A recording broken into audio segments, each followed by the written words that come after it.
Para a palavra, porque a hora não nos espera. Números capítulo 25. Vamos dar continuidade para a nossa viagem para Canaã. Nós temos aprendido, estamos aí estudando o livro de Números já há algum tempinho. E hoje, no capítulo de número 25, nós falamos algumas coisas aqui.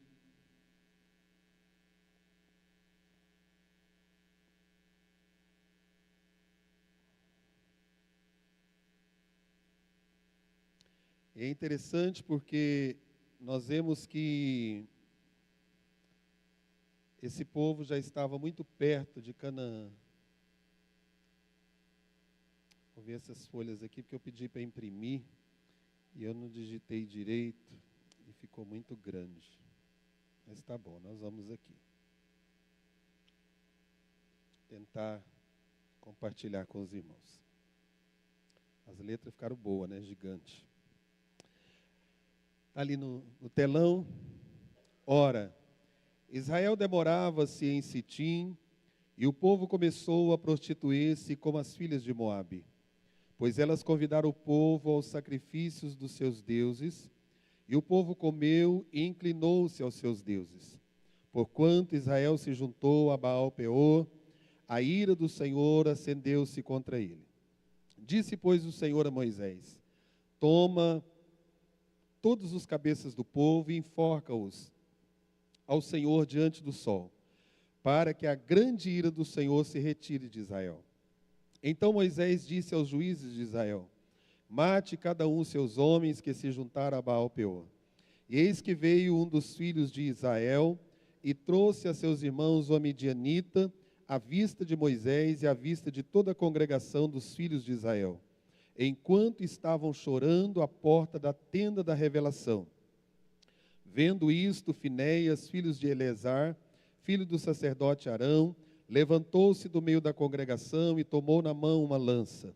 Foi após o israelita e, entrando na sua tenda, os atravessou a ambos, ao israelita e à mulher, pelo ventre. Então a praga cessou de sobre os filhos de Israel. Ora, os que morreram daquela praga foram 24.000. Então disse o Senhor a Moisés: Finéias, filho de Eleazar, filho do sacerdote Arão, desviou a minha ira de sobre os filhos de Israel, pois foi zeloso com o meu zelo no meio deles, de modo que no meu zelo não os consumi os filhos de Israel. Portanto, assim diz: eis que eu dou o meu pacto de paz, e será para ele e para a sua descendência, depois dele, o pacto de um sacerdócio perpétuo, porquanto foi zeloso pelo seu Deus e fez expiação pelos filhos de Israel. O nome do israelita que foi morto com a midianita era Ziri, e filho de Salu, príncipe de uma casa paterna entre os simeonitas. E o nome da mulher midianita morta era Cosbi, filha de Zur, o qual era cabeça do povo de uma casa paterna de Midian. E disse mais o Senhor a Moisés: afligi-vos vós os midianitas e os feri. Porquanto eles foram e afligiram a vós com as suas ciladas, com que vos enganaram, no caso de Peor e no caso de Cosbi, sua irmã, filha do príncipe de Midian, a qual foi morta no dia da praga, no caso de Peor. Obrigado, Senhor, pela tua palavra, e que o Senhor continue falando aos nossos corações através da ministração desta palavra, que nós possamos ser exortados, confrontados, consolados e edificados pela tua palavra, e que ao sairmos desta casa, Senhor, o Senhor nos dê a graça para executarmos aquilo que nós aprendemos, não sejamos apenas ouvintes esquecidos, mas praticantes da tua palavra, em o nome de Jesus. Graças a Deus. Irmão, nós vimos aqui acerca de Finéias, falamos sobre ele, o zelo que ele teve pelas coisas de Deus. Algumas coisinhas a gente ainda vai voltar aqui, mas eu vejo algumas coisas muito importantes aqui no livro de Números. Primeiro, nesse capítulo 25, porque nós estamos falando da viagem do povo de Israel para Canaã, e trazendo para os nossos dias que nós também estamos viajando para Canaã, o céu é o nosso lugar. Já cantamos que aqui somos peregrinos e forasteiros. Pastor Jurandir já cantou nesta noite também acerca do céu. E a nossa caminhada é para Canaã celestial. Estamos marchando para lá. Não sabemos quantos iremos dormir no Senhor e esperarmos o arrebatamento, mas o certo é que nós estamos caminhando para a eternidade, seja ela com Cristo, seja ela sem Cristo. E a palavra do Senhor nos convida a entrar na eternidade com Cristo. Mas para isso, nós temos que estarmos atentos para a nossa caminhada cristã. E o capítulo 25 é um lembrete muito grande acerca da nossa fé e da nossa vida moral. E também dos desafios constantes que nós enfrentamos e enfrentaremos até chegarmos em Canaã. E também nós vamos ver aqui dentro desse capítulo 25, algumas coisas que nós já falamos terça-feira passada, e adentrando ainda hoje, que nós vamos ver aqui acerca da vigilância que nós devemos ter, da ação corajosa que nós devemos ter, e também lembrarmos que a misericórdia divina ainda está sobre a igreja do Senhor, sobre esta terra. Glória a Deus por isso. E também separarmos de várias influências negativas e a responsabilidade individual que cada um de nós temos em manter a nossa fé, não corrompemos com este mundo, mantemos a nossa integridade constante com Deus e também sabemos que o nosso coração e a nossa mente, ela deve ser orientada pela palavra de Deus, para que possamos nos dias de hoje caminharmos na nossa jornada espiritual, no caminho da obediência. Isso são coisas importantíssimas para a nossa vida. E quando, não repara eu ficar passando muita folha, não é porque são muitas, não, é porque o tamanho que a letra ficou. Eu não soube digitar lá na hora, ainda vou aprender, né, mídia? E também olharmos algumas coisas importantes sobre as influências negativas que este mundo tem sobre a vida do ser humano e principalmente do cristão. Quando nós olhamos aqui e vemos a nossa vida, principalmente nos dias que nós estamos vivendo muito sobre uma pressão cultural. Tudo é cultura, não tem nada a ver, e muitos cristãos estão entrando nesta área. E também amizades que são prejudiciais ou qualquer outra coisa que possa afastar-nos da fé genuína e do nosso relacionamento com o Senhor. Então, irmãos, esse texto, esse capítulo 25, ele vai nos trazer lições importantíssimas. E eu pergunto para mim e para você nesta noite, o que tem nos influenciado para que nós possamos não caminhar de acordo com a palavra de Deus? O que tem te influenciado? Quais são as coisas deste mundo que estão nos influenciando para abandonarmos a nossa fé em Cristo? Para negligenciarmos a nossa vida de santidade ao Senhor? Para sairmos fora do propósito do Senhor? Porque muitas vezes nós estamos até na casa do Senhor, mas o nosso relacionamento com o Senhor não está de acordo com aquilo que a palavra do Senhor quer.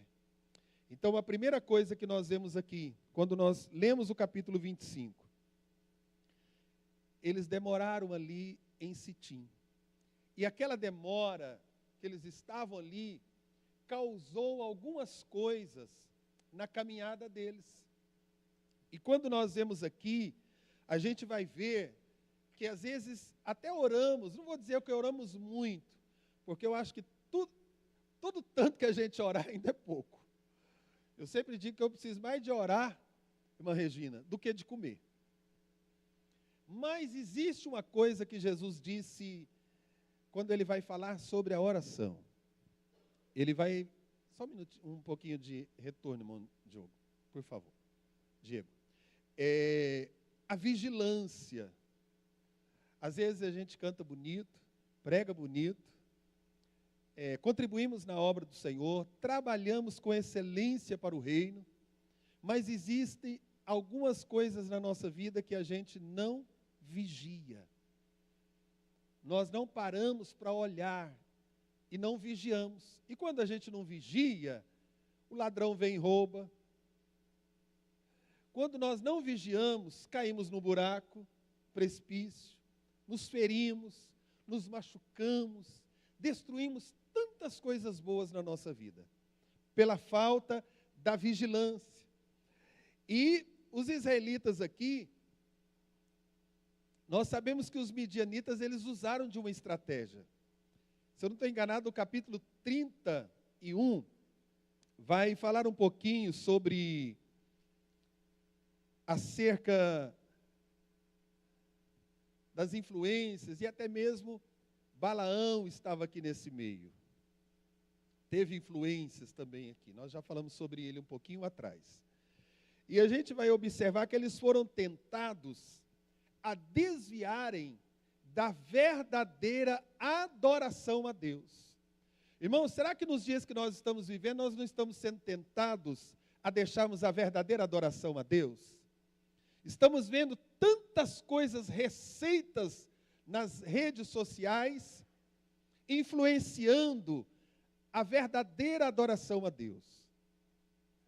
E eu acho interessante porque, às vezes, aqueles irmãos pioneiros que provaram de coisas maravilhosas que Deus operou na igreja do Senhor, e hoje é difícil de aceitar muitas coisas que estão adentrando no nosso meio, e às vezes são obrigados a sucumbirem, a ficarem calados, a serem humilhados, porque uma geração que está crescendo, querendo intervir e inventar tantas coisas para colocar na adoração a Deus e achar que estão com a razão.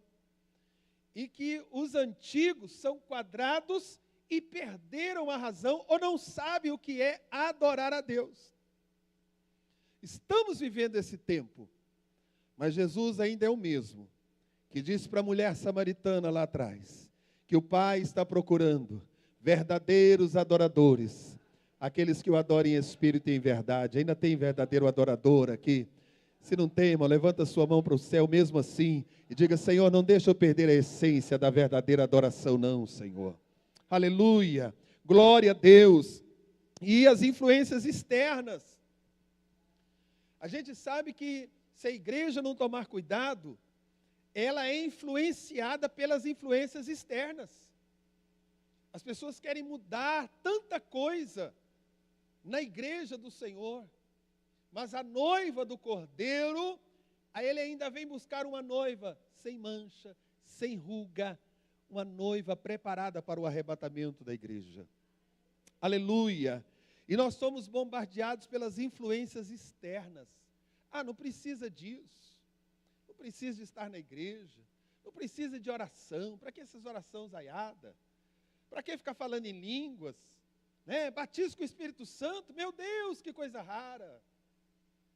Se alguém estiver um pouquinho chorando na igreja, alguém já olha e pensa que é problema. Não pode pensar que o crente está chorando, porque a presença do Senhor está nos renovando, está nos alegrando.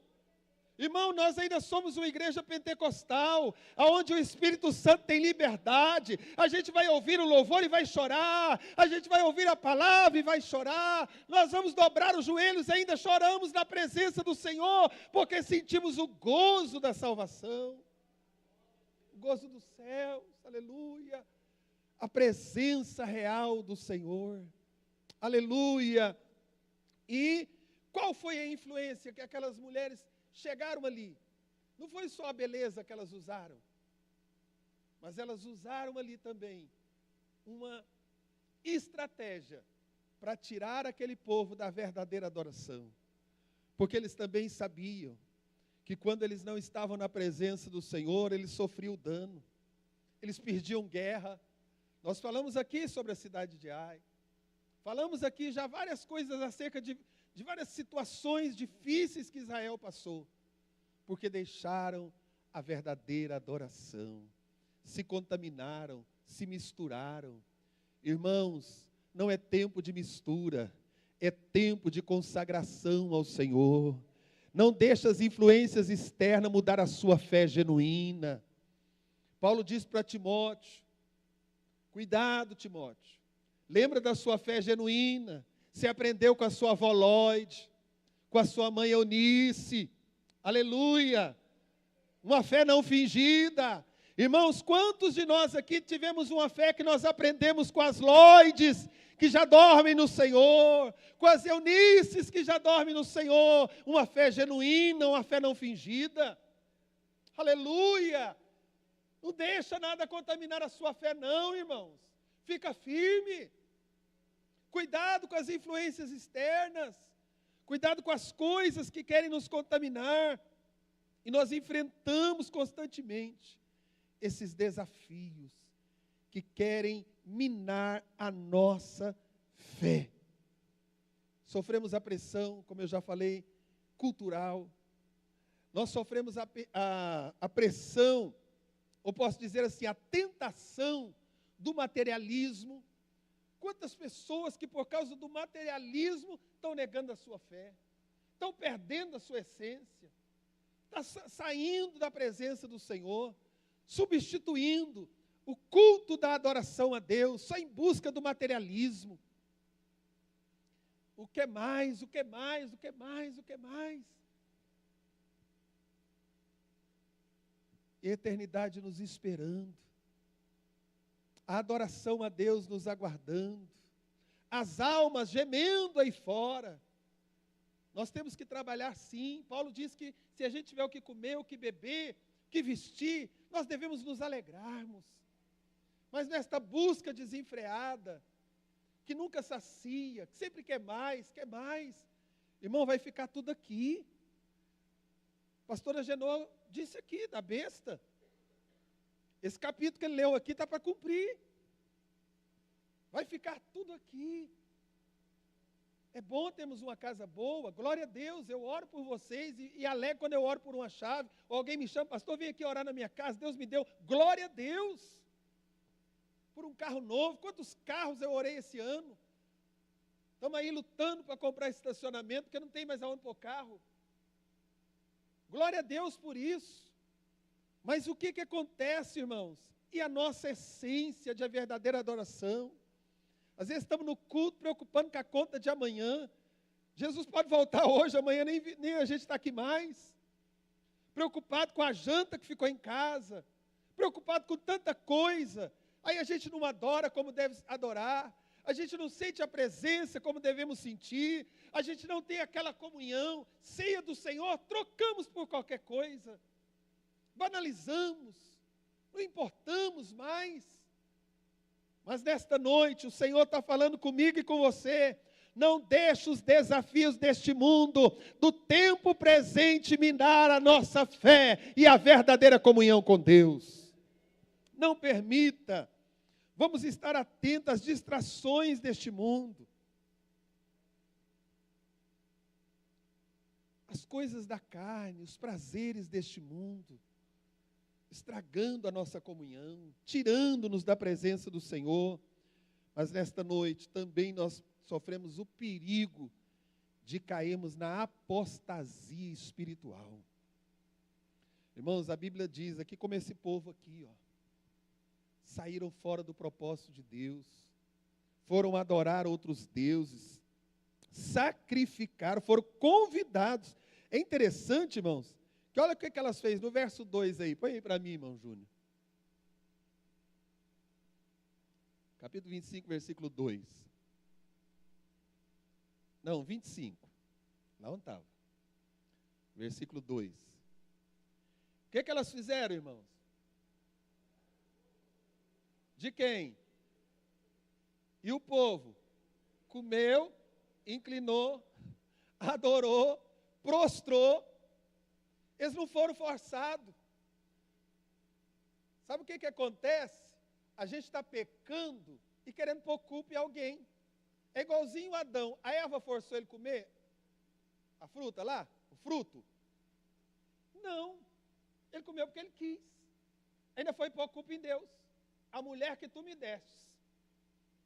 Você já viu que muitas coisas, nós temos o prazer, convite, irmão, você pode aceitar e você pode recusar. A gente é obrigado, irmão, também a aceitar tudo quanto é convite? Não, não somos. Primeiro porque nós somos livres em Cristo Jesus. A segunda coisa, depois do convite, eles sabiam para que era o convite, sabia ou não sabia? Tem gente que diz, pastor, mas eu não sabia. Pastor, sabia, a gente é esperto, irmão. E quando a gente quer saber também, a gente procura saber. Nós não somos bobos, não temos problema nenhum de memória, né? E foram lá. Aí eles chegaram lá, foi dar lugar para a carne. A primeira coisa, encheram o bucho. Comeram até. Depois, inclinou. É assim que o inimigo usa a estratégia, irmãos. Ele nos convida, a gente acha que não tem problema, vamos lá e comemos. Daqui a pouco a gente está já prostrado diante dos deuses deste mundo, prostrando diante deles. Caímos, saímos fora. E esse texto aqui, eu disse terça-feira passada, que nos dias de hoje, confrontar o pecado nas nossas vidas e na nossa comunidade cristã é um grande desafio, principalmente para o pastor, se ele quiser conduzir a vida de acordo com a palavra de Deus. Principalmente o pastor, que queira levar a igreja a uma vida de santidade. Eu pergunto para você, é fácil você levar a sua vida de santidade, conduzir a sua vida de santidade? É fácil? Não é fácil. Você conduzir a vida de santidade no seu casamento é fácil? Não. Na sua família, com seus filhos, é fácil? E para um pastor conduzir uma igreja em santidade? Pensa nisso e ora 300 vezes mais em meu favor. Primeiro para a minha vida de santidade e depois para conduzir o rebanho do Senhor. Porque não é fácil. Eu fico imaginando, estou vendo ali a irmã Odalice Bonjário, eu fico imaginando, irmã Odalice, Moisés vendo isso. Aquele homem que viu a glória de Deus, aquele homem que chegou e desceu daquele monte, que o seu rosto resplandecia, que o povo não conseguia olhar. Eles tinham um líder espiritual, irmão Jurandir, pastora Genor. Eles tinham um pastor crente. Moisés era um homem crente, um homem que era íntimo de Deus, a ponto da Miriam e o Arão conversar lá. Nós já falamos também sobre aquela conversa, e o próprio Deus ouvir e se colocar no meio, chamar para a tenda e fazer uma reunião e puni-los. O quanto Moisés era importante. Irmão, não basta nós termos um líder espiritual, não basta nós termos um pastor espiritual, mas nós precisamos de assumir a nossa responsabilidade espiritual. Não ficarmos colocando a culpa em A ou B, mas colocarmos a nossa vida, confrontarmos o nosso pecado. Mas como nós vamos confrontar o nosso pecado, se a gente não está lendo Bíblia mais? Se nós não queremos participar dos cultos de ensinos, se nós não buscamos a presença do Senhor. Irmão, saia daqui nesta noite dizendo, a partir de hoje, em nome de Jesus, eu vou confrontar o meu pecado. Se a gente tem costume de mentir, a gente vai confrontar e dizer, a partir de hoje eu vou falar a verdade, custe o que custar. Se eu tenho o costume de fazer qualquer outra coisa, eu vou me confrontar e vou dizer, eu não posso. Se eu tenho inveja do outro, eu vou dizer, a partir de hoje, sai da minha vida inveja, porque eu não quero isso para a minha vida, porque isso é obra da carne, mas eu quero o fruto do Espírito, eu quero ser benigno, eu quero ser bondoso, eu quero ser misericordioso. Aleluia! Precisamos buscar isso do Senhor, meus irmãos. Aleluia, para as nossas próprias vidas. Depois para a nossa casa. Vamos santificar a nossa casa. Vamos olhar o que está entrando na nossa casa. Está nos contaminando, contaminando a nossa família, tirando a comunhão. Tudo, até o dinheiro que entra na nossa casa. Será que esse dinheiro que entrou, fizemos o negócio certo? ou passamos alguém para trás, ou fizemos um rolinho que não tem nada a ver. Vamos olhar para a nossa vida, vamos olhar para nós mesmos, até naquilo que nós estamos vestindo. Será que nós estamos andando como um crente, como uma crente, dando bom testemunho, ou eu estou provocando sensualidade, imoralidade aí fora? O que eu estou vendo, o que eu estou fazendo, com quem eu estou conversando, a forma que eu estou contando, a minha linguagem. A linguagem do crente é sadia. A linguagem do crente não é uma linguagem suja. Tem gente que se diz cristão que você tem nojo de conversar com ele, porque tem uma linguagem horrível, imunda. Mas nós somos chamados para adorarmos a Deus. Se necessário for, a gente ora, como o salmista diz: Senhor, põe um guarda à porta dos meus lábios. Aleluia. Louvado, engrandecido seja o nome do Senhor. Aleluia. E nós vemos que quando este capítulo nos mostra, dentro disso, a primeira coisa que eu disse aqui, ele nos ressalta a responsabilidade individual em nossas ações. Irmãos, não pense naquele dia que algum outro vai dar conta diante de Deus. Nós vamos comparecer diante do trono do Senhor. Nós vamos comparecer diante do nosso Deus, aquele que tem os olhos como chama de fogo, aquele que não dormita, aquele que conhece o íntimo da alma, aquele que sonda os corações, aquele que sabe tudo a meu e a seu respeito.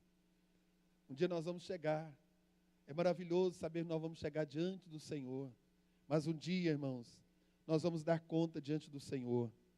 Cada um de nós é responsável por nossas escolhas e ações diante de Deus. Nós somos responsáveis pelas nossas escolhas. Nós somos responsáveis pelas nossas ações. Não adianta colocar culpa em ninguém. Nós temos a autoridade de Deus para rejeitarmos o mal e fazermos o bem. Nós temos a ordem bíblica para rejeitarmos o mal e fazermos o bem. Fazermos o bem. Nós temos isso. E os israelitas, eles foram responsáveis pela apostasia em Sitim. E aí eles foram chamados para prestar contas.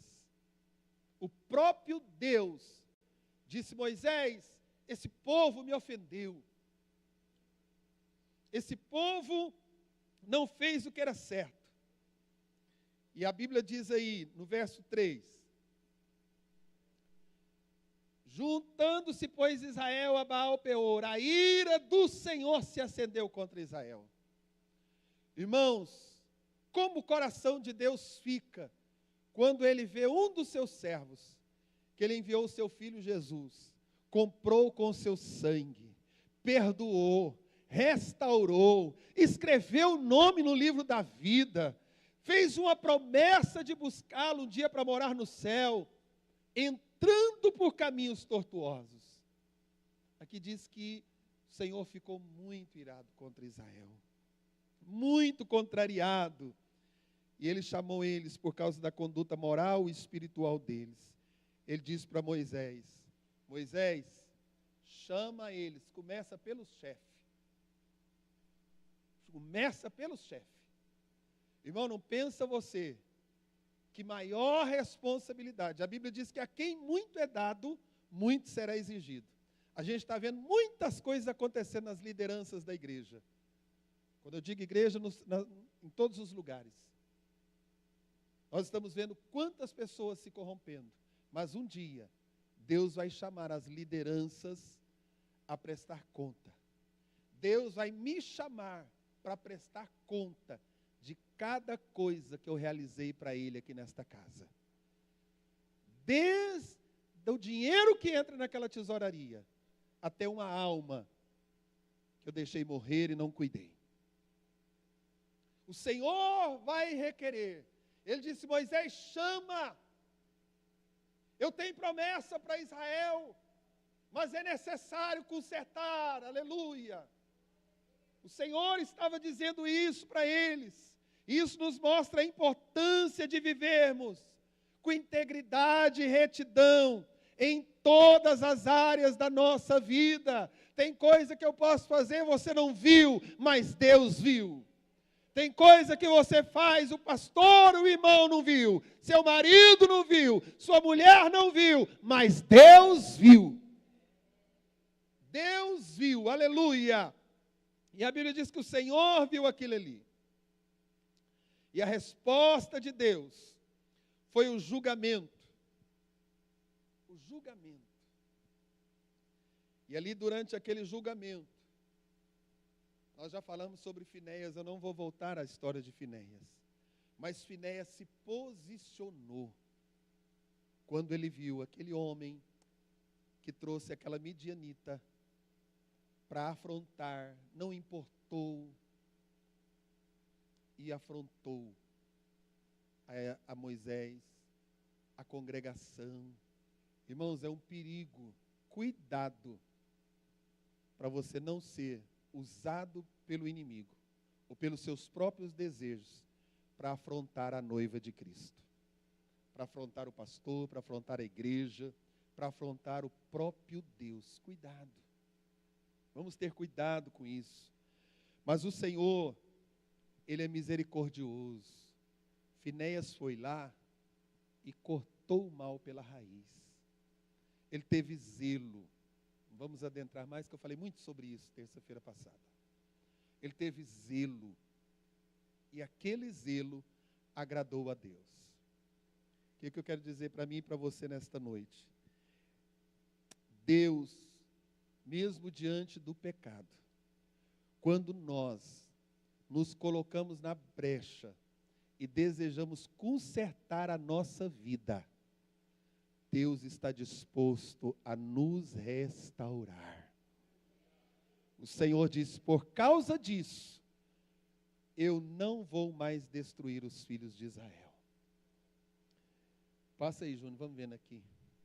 Correndo aqui. Aleluia.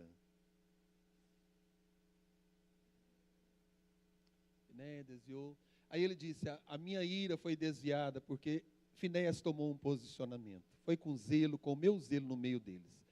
De modo que no meu zelo não consumi os filhos de Israel. Irmãos, quando nós nos posicionamos a zelar pela nossa vida espiritual, a zelar pela casa do Senhor, a zelar pela nossa família, ainda que as coisas ruins tenham acontecido ali, Deus está disposto a perdoar e a restaurar famílias, a restaurar as nossas vidas, restaurar o nosso ministério, porque nós temos um Deus que perdoa, que transforma, que restaura aqueles que arrependem sinceramente. Não é arrependimento só de boca, não. Coração quebrantado, coração arrependido, coração disposto a mudar as atitudes, os comportamentos, a vida, e a partir de hoje eu vou ser um crente de verdade. A partir de hoje eu vou ser um obreiro de verdade. A partir de hoje eu vou tomar uma posição lá no meu trabalho, lá na onde o Senhor me colocou.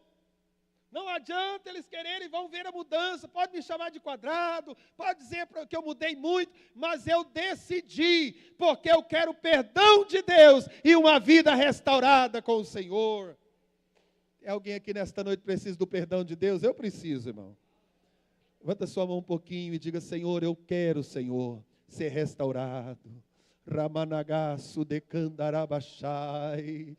Aleluia, o Deus da restauração está aqui nesta noite. Filhinhos, não pequeis, mas todavia se pecardes, lembra, tem um advogado junto do Pai, Jesus Cristo justo.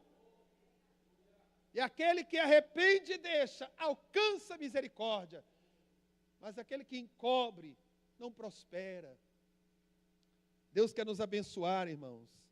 Deus quer que nós possamos olhar e ver tudo que está nos afastando do Senhor, tudo que está afastando da nossa fé genuína, da nossa comunhão, do fervor na presença do Senhor. Deus está nos chamando nesta noite para dizer, meus servos, Canaã está logo ali. Canaã estava pertinho aqui. O Senhor está dizendo, eu estou chegando, aleluia. A trombeta já está prestes a tocar, aleluia. É tempo de nos colocarmos na brecha, aleluia. É tempo de uma renovação da nossa fé. E a palavra do Senhor nos mostra aqui que o Senhor, Ele se posiciona de uma forma que Ele diz, Moisés, vocês estão tão perto, né? À beira de Canaã. Irmãos, isso me trouxe um temor tão grande, tão grande. Porque quantas pessoas, missionária Ruth, tão pertinho do céu, perderam a salvação. Fizeram com seus ministérios, Deus prosperou tremendamente. E de repente, só um pouquinho, saiu fora da presença. Largou a fé, abandonou tudo. Quantos nós estamos vivendo quase meia-noite? O brado, eis o noivo. Se João escreveu naqueles dias dizendo, filhinhos, já é a última hora. Imagine hoje nos nossos dias. Aleluia. A gente não sabe, irmãos. Quantos que pensaram que chegaria até o meio do ano e já foram para a eternidade? Tomado por uma coisa tão pequena, uma veinha que estourou e foi embora para a eternidade. E quando nós olhamos e vemos aqui, apesar deles estarem tão próximos da terra prometida, tão perto de entrarem ali, não suportaram os desafios e se entregaram. Que o Senhor renove as nossas forças nesta noite. Vamos suportar os desafios. Não vamos nos render a essas coisas perecíveis desta vida, mas vamos nos fortalecer em Cristo Jesus. Aleluia. Irmãos, esse povo, olha quanto eles tiveram tantas oportunidades. Você sabia que a nossa natureza humana, ela é muito volúvel. Muito volúvel. A gente muda de ideia assim, num piscar de olhos. A gente muda de ideia.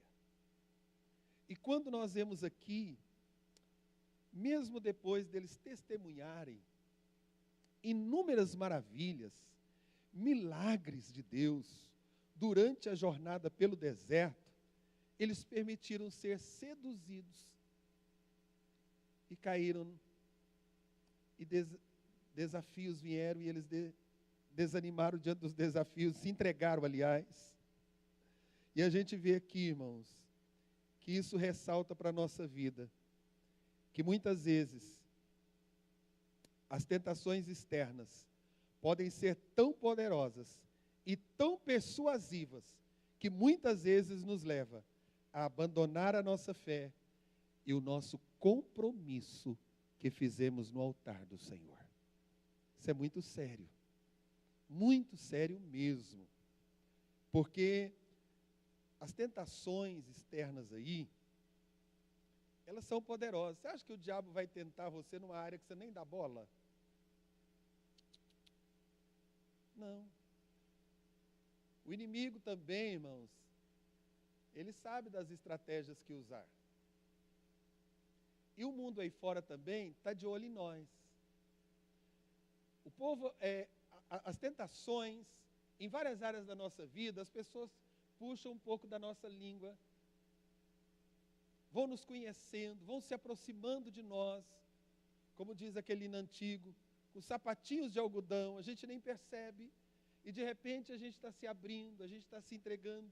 Irmãos, hoje as pessoas estão tão assim, você está na fila do banco, você não conhece aquela pessoa rasga a sua vida todo dia para você, sabe nem com quem está falando. Tem gente que conta as coisas ruins, mas tem gente que está na fila do banco contando, comprei um carro, comprei uma fazenda, tem isso, e de repente ele está perto de alguém que está doido para roubar ele. Então, irmãos, nós às vezes estamos diante de tantas situações que são poderosas e persuasivas. Mas por isso que nós temos que estarmos como Cristo, cheios do Espírito Santo, e a palavra de Deus guardada, como diz o salmista, no nosso coração, para não pecarmos contra o Senhor. Aleluia! Glória a Deus! Foram seduzidos ali pelos moabitas, né? Foram seduzidos às tentações ali, levaram eles a tirar o seu compromisso. E as filhas de Moabe, elas desempenharam um papel muito central nesta história, para participar das festas, dos rituais aos seus deuses pagãos. A influência das filhas de Moabe foi um fator crucial que espalhou ali entre eles apostatarem da fé. Parece um simples convite e pode levar a uma grande queda. A uma grande queda. E encerrando aqui, a decadência deles foi rápida. Você já viu que a gente às vezes assusta? Alguém tem uma vida espiritual, está em pleno fervor, e de repente você vai olhando assim e entrou numa decadência espiritual. A gente diz, meu Deus, como pode? Aquele pastor era tão espiritual, pregava. Aquela irmã, Deus usava, antes da gente sair na porta, Deus já cumpria. O quanto era cheio do Espírito Santo de Deus. Mas de repente, diante de uma coisa perigosa, o que eles fizeram? Decaíram. E muitas vezes, irmão, a gente não desvia assim da noite para o dia. Ai, dormi tão crente, acordei tão desviado. Não acontece isso. A gente vai recebendo os convites. Nós vamos permitindo as influências. E de repente, nós estamos saindo fora do propósito. E Deus trouxe aquela advertência. E o Senhor continua nesta noite, trazendo. Quantas vezes o Senhor trouxe advertência para o povo de Israel? Não prostrar diante dos outros deuses. Não buscar mulheres estranhas. Tantas coisas que Deus trouxe para eles não se misturarem. Tomarem cuidado nessa caminhada. O Senhor instruiu eles de uma forma poderosa. Eu digo para mim e para você, quantas instruções nós já recebemos do Senhor durante a nossa caminhada cristã? Quantos congressos, quantas mensagens, quantos estudos bíblicos, quantas escolas dominical, quantas leituras bíblicas? Quantas vezes Deus usou alguém e nos advertiu? Mas mesmo diante de todas aquelas advertências, eles se afastaram de Deus. Aleluia. Mas eu quero dizer algo, irmãos. Ainda que muitas coisas estejam acontecendo no meio evangélico, ainda que muitos escândalos venham para tentar abalar a nossa fé, a fazer a gente não acreditar mais que Deus opera, que há homens de Deus, que existem mulheres de Deus, que há igrejas sérias, muitas coisas querendo fazer com que a gente desista e não acredite mais nos irmãos em Cristo, que não mantenhamos mais uma comunhão uns com os outros, que venhamos a banalizar a mesa da ceia do Senhor.